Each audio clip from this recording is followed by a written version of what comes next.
Hello friends, welcome everyone to my channel selfstudy.com's current affairs section.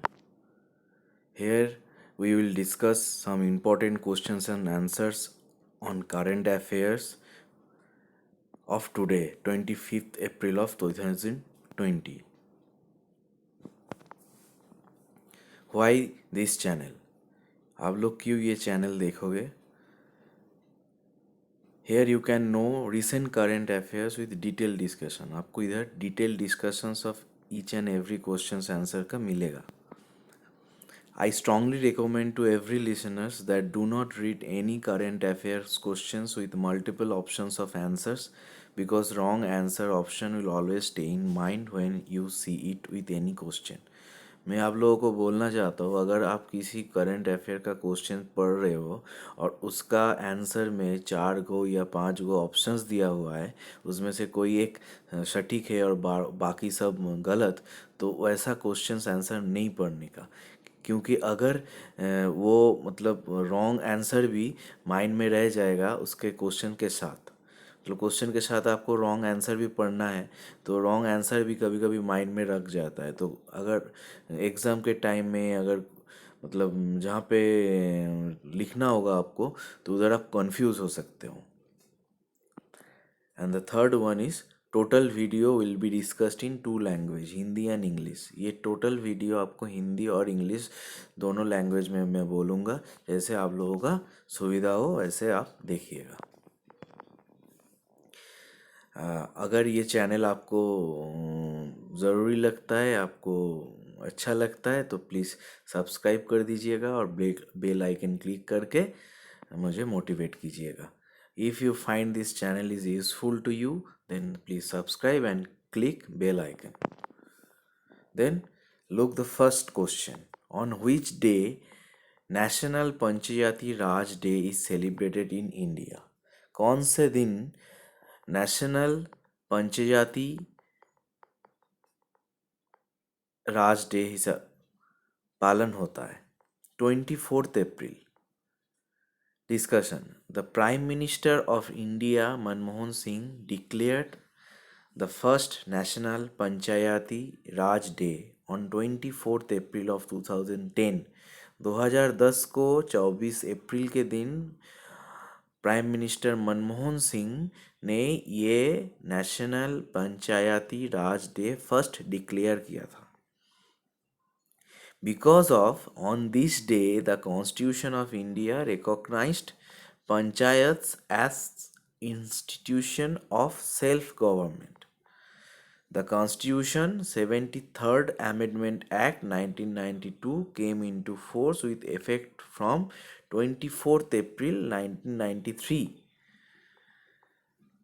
As per the amendment, the states are empowered to carry out steps to organize village panchayats. क्योंकि इस दिन ही 1992 में 1993 में actually ये constitution लागू हुआ था एक अमेंडमेंट एक्ट की वजह से. जो अमेंडमेंट एक्ट था 73rd अमेंडमेंट एक्ट ऑफ 1992. इस एक्ट के दौरान सभी स्टेटों के पास ये क्षमता दिया हुआ था कि वो लोग अपनी विलेजेस के पंचायत को कंट्रोल कर सकते हैं ऑर्गेनाइज कर सकते हैं. Then national Panchayati Raj day is celebrated in India on 24th April of every year and it first declared on 2010. Second question. International Day of Multilateralism and Diplomacy for Peace observed on which day recently? 24th April of 2020. Discussion. The day aims to disseminate the advantage of multilateralism and diplomacy for peace through educational and public awareness raising activities. आंतरजातिक multilateralism and diplomacy for peace शांति के लिए जो कूटनीति ये दिन कौन सा दिन है जो रिसेंटली पालन किया गया है वो 24 अप्रैल ऑफ 2020 में रिसेंटली पालन किया गया है। तो ये actually the first official international day of मल्टीलैटरिज्म and diplomacy for piece was observed on 24 April of 2019। 2019 का 24 अप्रैल में ये फर्स्ट ऑब्जर्व किया गया था, और ये फर्स्ट ऑब्जर्व किया गया था by United Nations General Assembly, जिसको हम यूएनजीए बोल के जानते हैं। ऑफिशियली प्रोक्लेम किया गया है कि ये ऑब्जर्वेशन डे रहेगा for international day of मल्टीलैटरिज्म and diplomacy for piece on 24 April को। सो International Day of Multilateralism and Diplomacy for Peace observed on which day recently? Its answer is 24th April of 2020, and it's first declared on 24th April of 2019 by United Nations General Assembly UNGA. Third question. What is the name of China's first Mars exploration mission? China का first मंगल exploration का mission का नाम क्या है? उसका mission का नाम है Tianwen one. Answer is Tianwen one. What is the name of China's first Mars exploration mission? Tianwen one. Discussion. China named its first Mars exploration mission as Tianwen-1 on 24th April of 2020. 24th April of 2020 में इसका first Mars exploration mission कामयाब हुआ है, और उसका नाम है Tianwen. The day is marked at the 5th anniversary of the launch of its first ever satellite Dongfang one in 1970। 1970 को चाइना का फर्स्ट एवर सैटेलाइट भेजा गया था, जिसका नाम है डोंगफांग-1। इसका 5th एनिवर्सरी में 2020 को पड़ता है। सो इसलिए 2020 को ये फर्स्ट मास एक्सप्लोरेशन मिशन किया गया है, जिसका नाम है Tianwen one. So what is the name of China's first Mars exploration mission? Tianwen-1. The Prime Minister launched which scheme on April 24, 2020? 2020 के 24 अप्रैल में हमारे प्रधानमंत्री कौन सा स्कीम लॉन्च किए हैं? उसका नाम है स्वामित्व scheme. Discussion. On this 24th April, PM Modi addresses the sarpanches of the country through the video conferencing.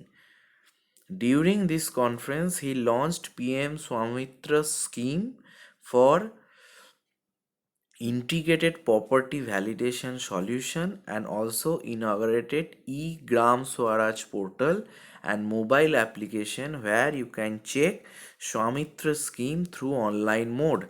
And the purpose of implementation of Swamitra scheme is to conduct survey of land parcels in rural Abadi area using drone technology. तो 24 April को PM Modi ji ने सब सरपंचों के साथ, देश का सब सरपंचों के साथ वीडियो कॉन्फ्रेंस किया था, जिस कॉन्फ्रेंस के दौरान उन्होंने एक पीएम स्वामित्व स्कीम लॉन्च किया है। उसके साथ ई ग्राम स्वराज पोर्टल और ऐप भी लॉन्च किया है, जिसके साथ आप लोग, मतलब ग्रामीण भारत के लोग, स्वामित्व स्कीम में ये ऐप से अपने पंचायत से अपने ज़मीनों के पेपर्स डिजिटल में पा सकते हैं, लोन के लिए डिजिटल में अप्लाई कर सकते हैं, और ड्रोन से एक्चुअली जो सरकारी विभाग है, ड्रोन टेक्नोलॉजी से आपका ज़मीन का मतलब माप भी ले सकते हैं। तो ये है स्वामित्व scheme. So the Prime Minister launched Swamitva scheme on 24th April of 2020. Fifth question. Which bank becomes the first destination bank to launch debit card based e-magnet on NPCI's e-magnet API platform? तो ये question actually मतलब बोलने चाहते हैं कि कौन सा first bank है जो डेबिट कार्ड बेस करके e magnets NPI NPCI and e magnet API platform में काम कर सकते हैं. Kotak Mahindra Bank. Kotak has launched the first debit card based authentication solution on NPCI, National Payment Corporation of India, e-Magnet, Electronic Magnet, API, Application Program Interface Platform, thus being the first ever destination bank to go live with both net banking and debit card based e-magnet authentication. मतलब हम लोग के अगर payment करना है कुछ, अगर मतलब इलेक्ट्रॉनिक में ट्रांजैक्शन करना है और कुछ ऑथेंटिकेशन हम लोग से लेना है बैंक को, तो हम लोग यूज़ करते हैं नेट बैंकिंग. लेकिन नेट बैंकिंग के साथ अभी डेबिट कार्ड का ऑथेंटिकेशन से भी बैंक का बहुत लेन देन या एप्लीकेशन दौरान कुछ भी काम किया जा सकता है digitally from debit card based E magnet authentication से हो सकता है. ये फर्स्ट कोटक महिंद्रा बैंक ने अभी रिसेंटली चालू किया है, जो डेबिट कार्ड से हम लोग ये काम कर सकते हैं. 6 number of question. Which is the first country in the world to have floating neutral nuclear power plant? कौन सा देश पृथ्वी में सबसे पहले फ्लोटिंग न्यूक्लियर पावर प्लांट बनाया है? The answer is Russia. Which is the first country? The Russia is the country in the world, first country actually in the world, which have a floating nuclear power plant. Discussion. The world's first floating nuclear power plant is currently being built at the Valtysky Zavod shipyard in the St. Petersburg of Russia. The site, known as Academic Lomonosov, is the property of Russian nuclear operator Rosenergoatom. It contains two KLT-40C naval propulsion reactor with 35 megawatt capacity. The ship was named after academician Mikhail Lomonosov. World में, पृथ्वी में सबसे पहले first floating nuclear power plant बनाया गया है Saint Petersburg Russia में. एक सी port में वो न्यूक्लियर प्लांट बसा हुआ है, जिस शिप का नाम है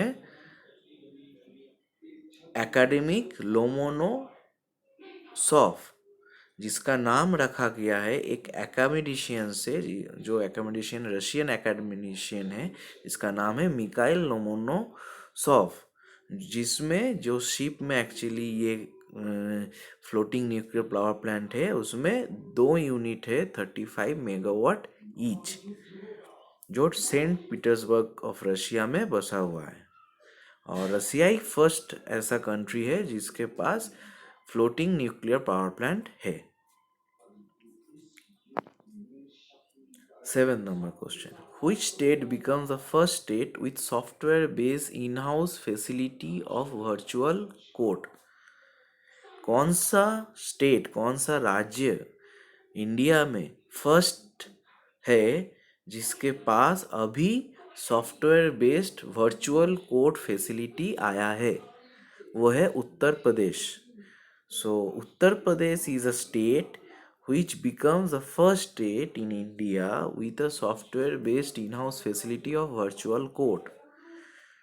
Discussion. On April 23, 2020, Uttar Pradesh became first state with a software-based in-house facility of virtual court, where a requisite infrastructure in Allahabad High Court and all district courts of Uttar Pradesh to hear cases through video conferencing as there is lockdown due to COVID-19 pandemic outbreak.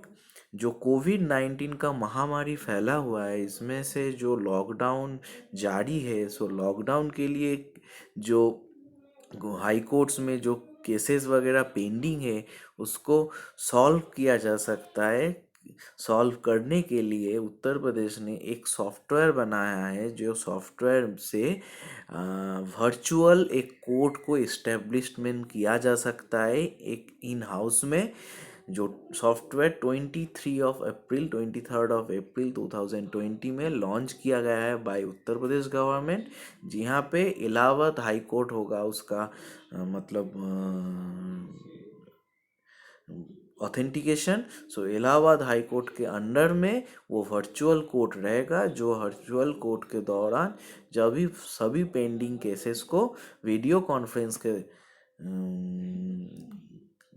Conference के माध्यम से solve किया जा सकता है या progress किया जा सकता है।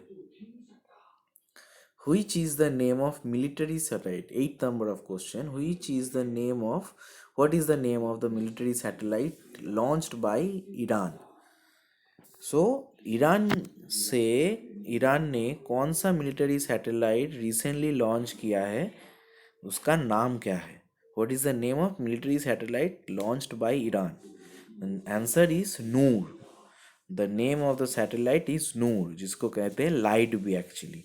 Discussion. On April 22, 2020, Iran launched a military satellite into orbit named Noor or Light. The satellite has recently successfully reached an orbit of 425 kilometers above Earth's surface. It comes amid the tension between Tehran and Washington over its collapsing nuclear deal, and after a United States drone strike killed Guard General Qasem Soleimani in January, Iran has suffered several failed satellite launches in recent months. The current failure was satellite Zafar 1 from Simorgh rocket on February 9. So April 22 of 2020 को Iran ने first ये military satellite orbit में जो कि ना 425 kilometre दूर है आर्थ सरफेस से, वो लॉन्च सक्सेसफुली हुआ है, जिसका नाम है नूर, मतलब जिसको बोलते हैं लाइट भी बोल सकते हैं। तो ये सैटेलाइट एक्चुअली एक टेंशन के दौरान भेजा गया है, जो टेंशन अभी तेहरान और वाशिंगटन मतलब यूएस के बीच में जारी है, क्योंकि यूएस ने अभी ड्रोन स्ट्राइक करके गार्ड जनरल क़ासिम सुलेमानी मर चुके हैं। तो अभी इसलिए इसका मतलब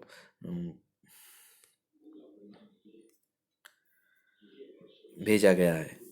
so the name of the military satellite launched by Iran is the Noor, which has sent successfully on April 22 of 2020. 9th number of question. The World Day of Laboratory Animal has been observed annually on which date? World day of laboratory animal कौन सा दिन पालन किया जाता है? 24 April को।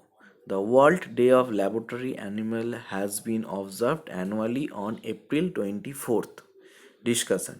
This day called World Day of Laboratory Animal with the associated Laboratory Animal Week, which is 20th to 26th April since 1979, as a movement to end the suffering of animals that are used for testing in the laboratories around the world and replace them with the advanced scientific non-animal technique.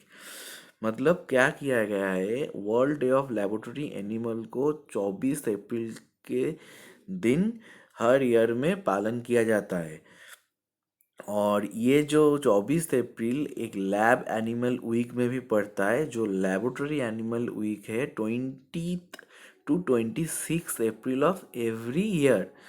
1979 में एक movement दिखा गया था, जो movement से मतलब movement था actually against में कि animals can't be test in laboratory, so we have to take some scientific non animal technique. जो जीप जीप को पानी को लेकर कोई भी टेस्टिंग लेबोरेटरी में अगर ना हो तो वही बेहतर है, इसलिए एक मूवमेंट देखा गया था। जो मूवमेंट जारी था लैब एनिमल वीक, मतलब 20 से 26 अप्रैल तक, इसलिए इस वीक को लैब एनिमल वीक भी बोलते हैं। और इसके बीच में 24 अप्रैल को the world day of laboratory animal भी बोलते हैं। तो the national anti vivisection society is the first organisation, जिसको हम नैफ से जानते हैं।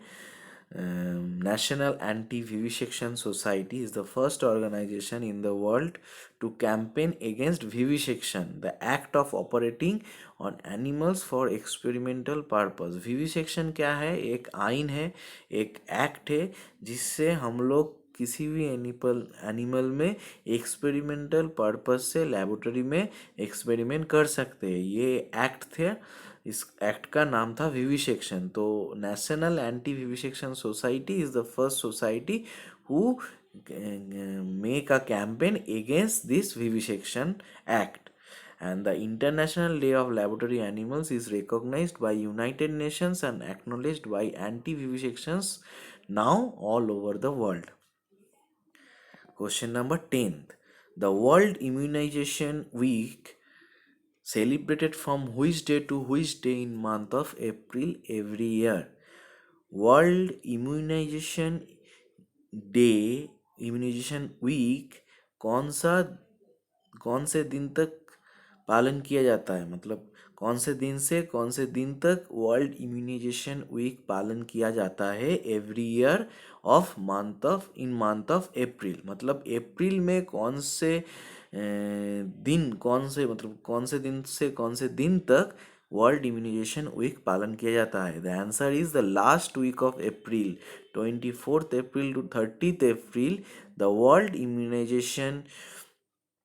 immunization week has been celebrated every year. Discussion: the last week of April every year is observed as World Immunization Week in order to promote the use of vaccines for the protections of peoples of all age group against any kind of disease.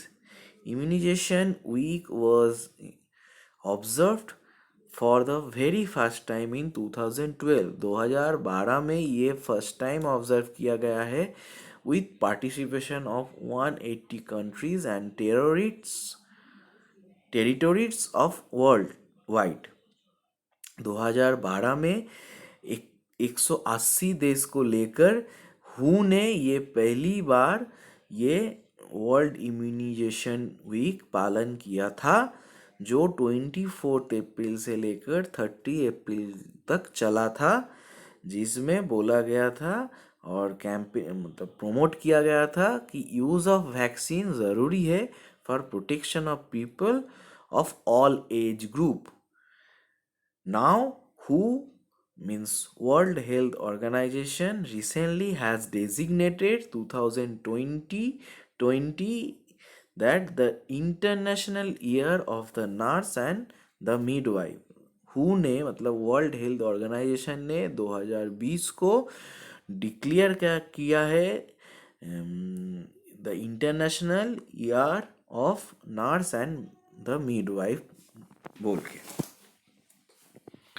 So, the last week of April is observed or celebrated worldwide as the World Immunization Week.